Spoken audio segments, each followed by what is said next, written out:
कभी भ्रष्टाचार के मुद्दे पर एक साथ एक मंच पर दिखने वाले बाबा रामदेव और दिल्ली के मुख्यमंत्री अरविंद केजरीवाल अब भ्रष्टाचार के ही मुद्दे पर आमने सामने हैं।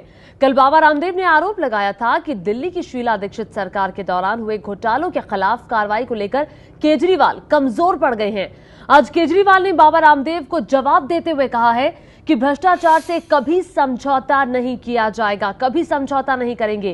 केजरीवाल ने कहा कि कॉमनवेल्थ ही नहीं, चाहे कोई और भी घोटाला हुआ हो, आरोपी शीला दीक्षित हो या फिर कोई और, किसी को भी बख्शा नहीं जाएगा, लेकिन इसके लिए उन्हें वक्त चाहिए। तो आज अरविंद केजरीवाल ने जवाब दिया है।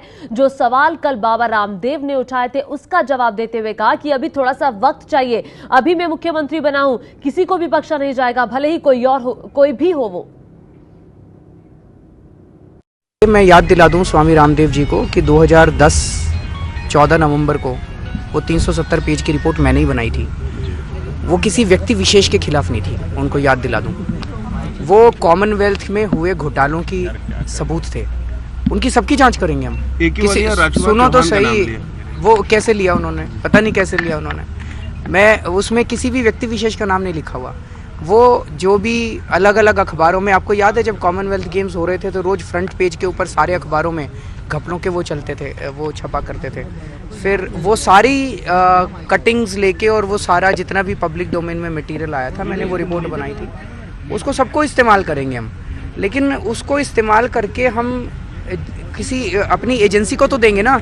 अब एजेंसी एग्जिस्ट ही नहीं करती, एजेंसी में आदमी नहीं है, तो उसकी जांच कौन करेगा। तो मैं बार बार ये कहने की कोशिश कर रहा हूँ कि अभी हमारे को 8 दिन हुए हैं, थोड़ा सा समय दीजिए, किसी को भी नहीं बख्शा जाएगा। मतलब भ्रष्टाचार से समझौते का सवाल ही नहीं उठता।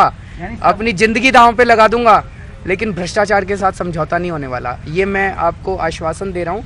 चाहे वो शीला दीक्षित जी ने किया हो, चाहे वो किसी मंत्री ने किया हो, चाहे किसी संतरी ने किया हो, चाहे किसी कांग्रेसी ने किया हो, चाहे बीजेपी वाले ने किया हो, और चाहे हमारा कोई व्यक्ति हमारी पार्टी का या हमारी सरकार में कोई करे, किसी भ्रष्टाचार से बिल्कुल समझौता नहीं होगा। लेकिन थोड़ा सा समय दीजिए। ये जब तक हम बैक एंड को अपना स्ट्रेंथन नहीं करेंगे तब तक अनाउंसमेंट से फायदा नहीं होगा। भ्रष्टाचार के खिलाफ उन्होंने जंग लड़ने की बात की और उसमें वो कांग्रेस के सामने एक तरह से नतमस्तक हो गए।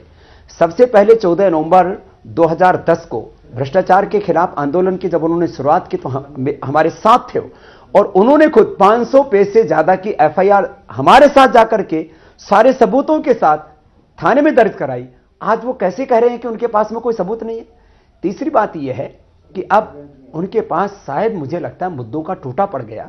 मुद्दे काला धन, भ्रष्टाचार, महंगाई, बेरोजगारी, गरीबी और उनको महंगाई को मिटाने का मैकेनिज्म यदि आज हम दे रहे हैं तो मुझे लगता है उनको पुनर्विचार करना पड़ेगा। उनको मौका भी हमको देना चाहिए। राजनीति में भूल हो सकती है, हमें उम्मीद है कि राजनीति में शॉर्टकट तो नहीं होता, लेकिन जरूर उनकी मंशा के ऊपर हमको जो है प्रश्न चिन्ह नहीं लगा रहे हैं। लेकिन राजनीति का जो मैकेनिज्म है वो कांग्रेस के मकड़जाल में लगता है फंस गए हैं और ऐसे में वो कांग्रेस के भ्रष्टाचार के खिलाफ कार्रवाई करने की हिम्मत नहीं जुटा पा रहे हैं। भगवान उनको हिम्मत दे भ्रष्टाचार के खिलाफ लड़ने की, जिससे कि एक शख्स जो खड़ा हुआ है राजनीति में भ्रष्टाचार के खिलाफ वो अपने मुकाम तक पहुंच पाए।